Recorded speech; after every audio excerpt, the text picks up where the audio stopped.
Bharatiya Janata party और उससे जुड़े नेता कह रहे हैं कि राहुल गांधी को उन्नाव गैंग रेप पीड़िता के मुद्दे पर राजनीति नहीं करनी चाहिए। मैं आपके सामने कुछ तथ्य रखना चाहता हूं दोस्तों। इन चेहरों को देखिए, स्मृति ईरानी, कंगना रनावत और देश की वित्त मंत्री निर्मला सीतारमन। भारतीय जनता पार्टी की तीन बड़ी महिला नेता। क्या इनमें से किसी ने भी अदालत ने जो छूट भारतीय जनता पार्टी नेता कुलदीप सिंह सेंगर को दे दी है, उनके केस को लगभग खत्म कर दिया है, उस बारे में किसी ने भी कोई बयान दिया है?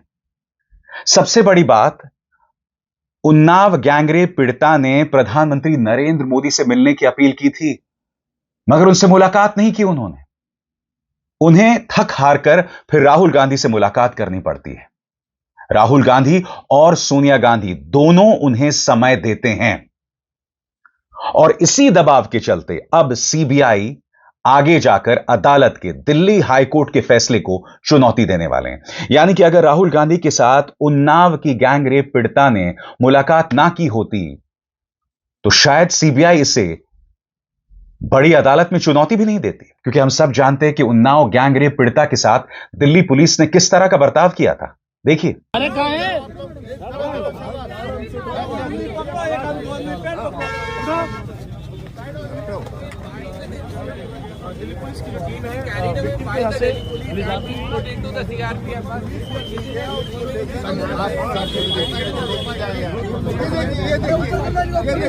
नाम है आपका? क्या नाम है आपका?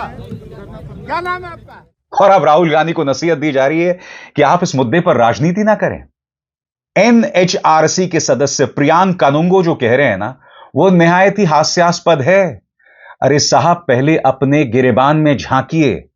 कायदे से आपको उग्र होकर इस मुद्दे पर अपनी बात शुरू से रखनी चाहिए थी, मगर आपके मंत्री गैंग रेप पीड़िता का मजाक बना रहे हैं। आपके गठबंधन से जुड़े नेता उनका मजाक बना रहे हैं। उत्तर प्रदेश के एक नेता ने तो कुलदीप सिंह सेंगर का खुल के समर्थन किया है, और जहां तक ओम प्रकाश राजभर का बयान है, हम सब ने उस बयान को देखा। मगर सबसे पहले सुनिए, एनएचआरसी के सदस्य प्रियांक कानूंगो राहुल गांधी पर तोहमत मढ़ रहे हैं। सुना जाए। देखिए, किसी भी मामले को पॉलिटिकलाइज करने के लिए तो आप कुछ भी कर सकते हैं। कल जो लीडर ऑफ अपोजिशन ने किया, वो ज़बरदस्ती किसी विक्टिम के आंसुओं के ऊपर आप राजनीति की रोटियां सेकना चाहते हैं, ये गलत है। राजनेताओं को अपने इस रवैये से बाज आना चाहिए। इस प्रकार से विक्टिम्स का इस्तेमाल करके खुद की पॉलिटिक्स नहीं चमकानी चाहिए। रही बात इस पर्टिकुलर मामले की, तो अगर हाई कोर्ट ने किसी सजा याफ्ता मुजरिम को जमानत दी है और एजेंसी उस जमानत को चैलेंज करने के लिए हायर कोर्ट में चली गई है, तो ये एक वेलकम मूव है। इसका सभी को स्वागत करना चाहिए। मुझे उम्मीद है कि पीड़ित बिटिया के साथ न्याय जिस प्रकार पहले हुआ है, उसी प्रकार वो न्याय की मिसाल कायम रहेगी। अफसोस की बात सिर्फ ये नहीं है दोस्तों, जैसे मैंने बताया, स्मृति ईरानी खामोश हैं, निर्मला सीतारमन खामोश हैं, कंगना रनावत, जिनसे सब कुछ बुलवा लीजिए साहब, वो खामोश हैं। इनमें से किसी के मन में थोड़ी सी भी ममता, थोड़ी सी भी इंसानियत नहीं है। मैं समझना चाहता हूं क्यों। और सबसे बड़ी बात दोस्तों, गोदी मीडिया की इन तीन पापा की परियों पर गौर फरमाएं। इन तीन चेहरों को देखिए साहब। इनमें से जहां तक मैं जानता हूं, किसी ने शायद एक भी कार्यक्रम नहीं किया है उन्नाव गैंग रेप पीड़िता पर, क्योंकि मैं इनके सोशल मीडिया हैंडल्स में गया और मैंने देखा कि पिछले 2 दिनों से ये तीन महिला एंकर्स किस मुद्दे की बात कर रहे हैं। तो ये लोग कई बातें कर रहे हैं, मगर उन्नाव गैंग रेप पीड़िता पर एक भी ट्वीट नहीं किया। मैं नहीं जानता हूं कि उन्नाव गैंग रेप पीड़िता के पक्ष में इन्होंने कार्यक्रम किया है या नहीं किया है। अधिकतर न्यूज चैनल्स गायब थे। क्यों? क्योंकि भारतीय जनता पार्टी का कोई भी नुमाइंदा इन डिबेट्स में आने को तैयार नहीं था। अब मैं आपको दिखाना चाहता हूं कि पापा की परियां दरअसल क्या कर रही थी। सबसे पहले वो मोहतरमा जिन्होंने प्रधानमंत्री नरेंद्र मोदी से सवाल पूछा था कि आप कौन सा टॉनिक पीती हैं, और इनके तेवर, लगभग यही तेवर हर भारतीय जनता पार्टी के नेता के साथ दिखाई देते हैं। अब यहां पर उन्होंने किसी प्लेन में मुलाकात की हिमाचल प्रदेश के पूर्व मुख्यमंत्री जयराम ठाकुर से। जयराम ठाकुर अनुराग ठाकुर के पिता, और इनके बारे में यह मोहतरमा क्या कह रही हैं, भाव वही है टॉनिक वाला, यानी कि उन्नाव गैंगरेप पीड़िता पर कुछ नहीं कहेंगी, मगर भारतीय जनता पार्टी के नेताओं से सवाल जरूर करेंगी कि आप कौन सा टॉनिक पीते हैं। गौर फरमाएं साहब। यह है हिमाचल के पूर्व मुख्यमंत्री जयराम ठाकुर। खूब से नेताओं को हवाई सफर के दौरान देखा है। छोटा सा नेता भी भारी भरकम तामझाम के साथ दिख ही जाता है, लेकिन अच्छा लगा देखकर कि ठाकुर साहब आम आदमी की तरह लाइन में लगकर जहाज तक पहुंचे। मुझे लगा बिजनेस क्लास में होंगे, लेकिन सीट भी इकोनॉमी क्लास, और जिस सीट पर बैठे हैं वो भी किसी सज्जन ने उन्हें देखकर उनके लिए बहुत जिद कर कर छोड़ी। सरलता आजकल कम देखने को मिलती है। मोहतरमा, आजकल पत्रकारिता तो देखने को मिलती ही नहीं है, क्योंकि पत्रकार नेताओं को टॉनिक पिलाते रहते हैं, अंड बंड सवाल पूछते रहते हैं। पत्रकारिता तो दूर दूर तक नहीं करते हैं वो लोग। आगे देखिए साहब, उन्नाव गैंगरेप पीड़िता पर किस तरह से सवाल कर रही है मोहतरमा। ये देखिए, क्रिसमस की बात जरूर कर रही हैं, मगर मैं दावे के साथ कह सकता हूं, इन्होंने क्रिसमस के अंदर बजरंग दल के कार्यकर्ताओं ने जो अराजकता मचाई, उस पर प्रधानमंत्री नरेंद्र मोदी या देश के गृह मंत्री अमित शाह से एक भी सवाल नहीं पूछा होगा, एक भी सवाल नहीं पूछा होगा। बात करते हैं दूसरी पापा की परी की। जी हां, यहां मैं इनके सोशल मीडिया हैंडल में गया और ये क्या क्या कर रही हैं इस पर गौर फरमाएं। ये देखिए, चित्रा त्रिपाठी के साथ देखिए महादंगल डबल इंजन का दम या पीडीए बम बम, यानी कि डबल इंजन में हमेशा दम रहेगा, और पीडीए यानी विपक्ष जो है, पिछड़ा दलित अल्पसंख्यक अलायंस, वो बम बम रहेगा, वो नीचे ही जाएगा। उनको उड़ा दो धमाके से, मगर हां, सत्ता पक्ष को सिर में बिठाकर रखो। ये और क्या कह रही हैं, गौर फरमाएं। क्रिसमस के मौके पर प्रधानमंत्री मोदी ने शेयर किया वीडियो। क्या प्रधानमंत्री नरेंद्र मोदी से तुमने सवाल किया कि वो गिरजाघर गए, मगर बजरंग दल जिसने अराजकता मचाकर रखी हुई है तमाम जगहों पर, प्रधानमंत्री ने उस पर एक शब्द नहीं कहा? क्या तुमने सवाल पूछे कि प्रधानमंत्री नरेंद्र मोदी, आप आखिर उन्नाव गैंग रेप पीड़िता से मुलाकात क्यों नहीं कर रहे हैं? क्या आपने सवाल पूछा देश के गृह मंत्री से कि क्या वजह है कि बजरंग दल से लेकर उन्नाव गैंग रेप पीड़िता पर आप खामोश हैं? क्या वजह है कि ओम प्रकाश राजभर ये वाहियात बयान देते हैं और आप खामोश रहते हैं? सुनिए क्या कहा था ओम प्रकाश राजभर ने। लेकिन पुलिस उनके पीड़िता और उनके साथ वालों को उठा ले गई इंडिया गेट से, वो धरना दे रहे थे दिल्ली में। घर तो उनका उन्नाव है, घर तो उनका उन्नाव है दिल्ली से। यहां पर हंस ओम प्रकाश राजभर रहे हैं, मगर गूंज इस हंसी की, इस ठहाके की इन्हीं न्यूज चैनल्स के दफ्तरों में सुनाई पड़ रही है। इनकी चिंता किसी भी सूरत में उन्नाव की गैंगरेप पीड़िता नहीं है दोस्तों। इनकी चिंता क्या है मैं आपको बताता हूं। इन्होंने 3 तस्वीरें पेश की हैं और यहां पर राष्ट्रीय स्वयंसेवक संघ की सेवा में लग गई हैं। क्या कह रही हैं? आरएसएस अहम से वयम की यात्रा सिर्फ एक किताब नहीं, बल्कि संघ की विचारधारा, साधना और सामाजिक समर्पण का प्रामाणिक दस्तावेज है।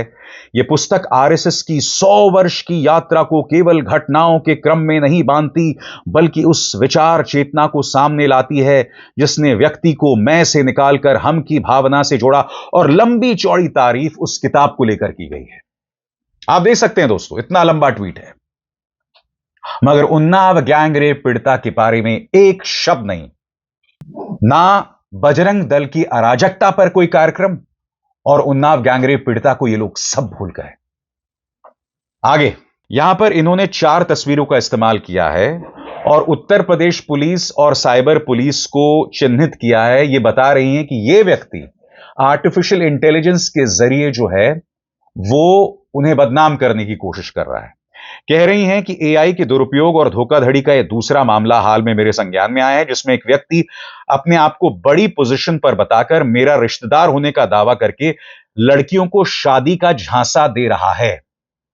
यानी कि कहीं ना कहीं आपके मन में चिंता है लड़कियों की सुरक्षा को लेकर। तो यह बताइए मोहतरमा, उन्नाव के बारे में एक ट्वीट तक नहीं, एक शब्द तक नहीं, कार्यक्रम तो बहुत दूर की बात है। क्या वजह है? क्या बीजेपी ने मना कर दिया या आरएसएस ने मना कर दिया? क्योंकि बीजेपी और आरएसएस की आप क्या सेवा कर रही हैं वो तो दिखाई दे रहा है। उन दोनों भाजपा का आप क्या समर्थन करती हैं प्राइम टाइम में, यह सबको दिखाई देता है। और यहां पर आपको चिंता एआई की है। हालांकि इसके जरिए आप महिला सुरक्षा की बात कर रही हैं कि एक व्यक्ति जो है वो महिलाओं को बेवकूफ बना रहा है, शादी को लेकर झांसे दे रहा है। और कुलदीप सिंह सेंगर, उसके बारे में आपका क्या कहना है?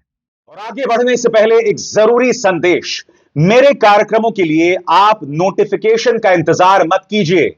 मेरे चैनल में जाइए और खुद जाकर कार्यक्रम देखिए और रहिए अपडेटेड। अब बात करते हैं तीसरी पापा की परी की। इत्तेफाकन ये वही महिला एंकर है, याद कीजिएगा दोस्तों, देश के स्वाधीनता दिवस की पूर्व संध्या पर यह कार्यक्रम करती हैं कि इतने मुसलमान भारत से पाकिस्तान चले गए, इतने रह गए। यानी कि स्वाधीनता दिवस की पूर्व संध्या पर भी इस तरह के जहरीले कार्यक्रम। नतीजा, लखनऊ की एक अदालत ने इनके खिलाफ मुकदमा दर्ज करने का आदेश दिया था। इन्होंने स्वर्गीय धर्मेंद्र के बारे में भी एक फेक न्यूज चलाई थी। क्या इन्होंने उन्नाव गैंगरेप पीड़िता के बारे में एक भी शब्द कहा? हां, कंगन को आरसी किया। ये देखिए साहब, किस तरह के कार्यक्रम हो रहे हैं। हिंदू लाइव्स मैटर की चीखें आज सोने नहीं देंगी। बांग्लादेश हिंदुओं पर हुए अत्याचार पर भारतीयों का खून नहीं खौलता। क्या परिभाषा बदलकर अरावली को अराबली दी जाए? यानी कि हिंदुओं को भड़काना, हिंदू लाइव्स मैटर की बात करना और यह कहना कि आज रात आपको नींद नहीं आएगी। मैं आपसे पूछना चाहता हूं, आपने इस खबर को पूरी तरह से गायब कर दिया। भारतीय जनता पार्टी के नेताओं ने कह दिया कि हम इस कार्यक्रम में नहीं आएंगे, तो आपने शायद कार्यक्रम ही नहीं किया, या मुश्किल से आपने शो दिखा दिया होगा। मगर क्या आपने प्राइम टाइम डिबेट की? क्या भारतीय जनता पार्टी को कटघरे में रखा? आपको नींद आ रही है कि नहीं, मैं समझना चाहता हूं। सबसे बड़ी बात, मैं जानता हूं कि आपकी दो बहुत प्यारी बेटियां हैं। जब आप उनकी तरफ देखते हैं तो क्या आपको नहीं लगता कि महिला मुद्दों पर आपको खुलकर और हिम्मत दिखाकर, बगैर इस बात को डरे कि आपको सिर्फ भाजपा की सेवा नहीं करनी है, पत्रकारिता की सेवा करनी है, देश की सेवा करनी है? क्योंकि जब आप उन्नाव गैंगरेप पीड़िता की आवाज को उठाते हैं तो आप कहीं ना कहीं महिला सम्मान के प्रति अपनी कटिबद्धता को जाहिर करते हैं। लिहाजा आप उसे नहीं भूल सकते हैं। दूसरा कार्यक्रम भी आप देख सकते हैं, इन्होंने किस पर किया? बांग्लादेश पर। यानी कि हिंदुओं को भड़काओ, उन्हें डराओ, मगर अपने देश में जो बजरंग दल कर रहा है उस पर खामोश रहो। अपने देश में उन्नाव की एक लड़की के साथ जो हो रहा है उस पर खामोश रहो। क्योंकि आप और हम सब जानते हैं दोस्तों कि किस तरह से उस मासूम के पिता को एक पुलिस स्टेशन में मार दिया गया। उसके बाद उसके दो रिश्तेदार जो हैं वो एक्सीडेंट में मारे गए। लॉयर, वकील जो है वो रहस्यमय तरीके से मार दिया गया।